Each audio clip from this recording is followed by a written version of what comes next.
Hey there. Welcome to Top Spot channel. Today I will share with you some interesting news about new iPhone leaks, ugly design confirms surprising MacBook cancellation, so let's check it out. Apple Loop? New iPhone leaks, ugly design confirms surprising MacBook cancellation. Taking a look back at another week of news and headlines from Cupertino, this week's Apple Loop includes leaked iPhone 11 specs, confirmation of the new look iPhone, the fallout from Jony Ive's resignation, confirmation of the new MacBook Pro, Apple cancels the butterfly keyboard on the next MacBook Air, falling iPhone sales in India, and how much is Apple really worth?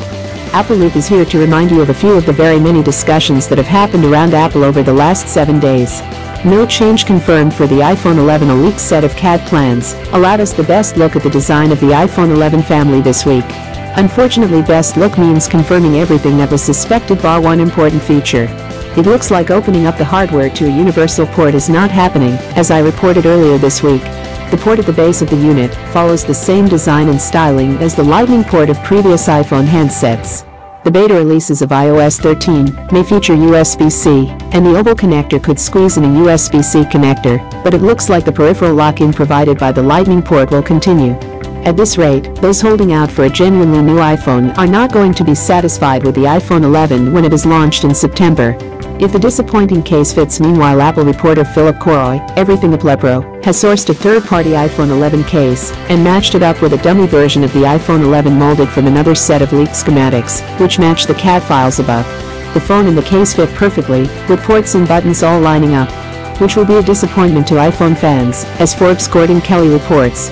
Attained via a Chinese supply chain source, Corroy admits I had to buy about 100 to get access to them. But what the cases reveal are the cases fit perfectly inside molds from leaked schematics. So yes, the leaks were right. Apple is indeed going to give the iPhone 11 its most controversial redesign in a decade. That means the large notch stays in a notch-less, bezel-less era, and the phones will still have the largest camera bulge in iPhone history, despite losing their cutting-edge tech at the last minute.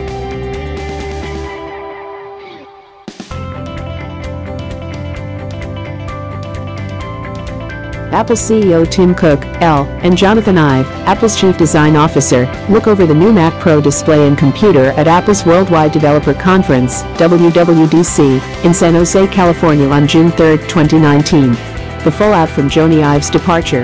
This last week has seen a lot of analysis and discussion over the departure of Jony Ive from Apple. What led to the decision, what happens in the near future, and what next, both for Ive, Apple, and indeed Tim Cook. The Wall Street Journal took the lead by setting a narrative that focused on the Apple Watch, as the point Ive started to step back from products, although the architectural design of the new Apple headquarters kept him engaged. Thomas Ricker picks up the highlights at The Verge. Ive was dispirited by Tim Cook, who showed little interest in the product development process, according to sources speaking to the WSJ. This helps explain why Cook, who comes from operations, sometimes appears to be seeing products for the first time in the hands-on area. After Apple events, Ive grew increasingly frustrated, as Apple's board was populated by directors with backgrounds unrelated to the company's core business. Ive pushed for the Apple Watch to be sold as a fashion accessory, not as an extension of the iPhone. The product that went on sale was a compromise. Apple only sold a quarter of what the company forecasted in the first year, according to the WSJ, with thousands of the $17,000 gold Apple Watch edition left unsold. In an unusual move, Apple CEO Tim Cook decided to reply to the allegations. He chose to relay his words, via a terse email, through CNBC's Dylan Byers. "The story is absurd," Cook said in an email. "A lot of the reporting, and certainly the conclusions, just don't match with reality. The design team is phenomenally talented," Cook told NBC News. "As Jony has said, they're stronger than ever, and I have complete confidence that they will thrive under Jeff, Evans and Alan's leadership. We know the truth, and we know the incredible things they're capable of doing. The projects they're working on will blow you away." It's notable that Cook does not draw out any specific instances that are incorrect, simply acknowledging that the reporting is incorrect, before bridging to the new design team, and contributing the idea that Apple has yet another product ready to blow you away. Mehdi Hassan looks deeper at the reply. Tim Cook usually doesn't publicly respond to reports like this, and this is one of the few times the CEO himself has responded to a report, almost completely denying the allegations made. Of course, it's hard to tell who is actually telling the truth here, but that won't change the fact that Ive is no longer working directly at Apple. More at Thread.com. Design is a long game, so the fallout from the departure may take some years to become apparent in the timeline. Working out the moment that Ive's focus fell away in the past few product cycles is going to be an interesting challenge. One new MacBook Pro confirmed. Thanks to the delightfully porous FCC certification process, we know that at least one new MacBook is on its way. The listing may not tell us much, but it does confirm a 13-inch variant of the MacBook Pro is ready for the US public. The FCC's paperwork is a classic resource that has little choice but to leak what products are nearing release, by virtue of the need for FCC clearance. This time it's the turn of the Apple MacBook Pro to be noted by the agency. Citing a model number, 82159, that matches up with model numbers listed in other national certification agencies, the FCC listing offers a few details. In this photo illustration, the MacBook Pro logo is displayed on an Apple MacBook Pro laptop on June 27, 2019, in San Anselmo, California. Apple ready to change MacBook keyboard? Following a report from Ming-Chi Kuo, it appears that the next MacBook Air will address the long-standing issues with the butterfly keyboard by replacing it and reverting back to using a scissor-style design. Finally, I looked at the issues here. Apple has never really solved this problem.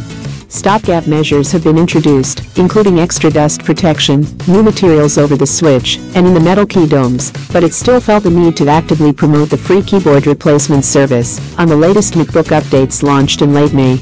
Although the butterfly design has promised a physically lighter keyboard with thinner dimensions, the MacBook keyboard now has a reputation for poor reliability, repeating keystrokes, or ignored key presses. A move away from the butterfly design feels like an acknowledgement not just of the problem, but that it cannot be easily engineered away. Indian iPhone sales are collapsing over in India. Recent reports that sales of the current generation of iPhones are not going well.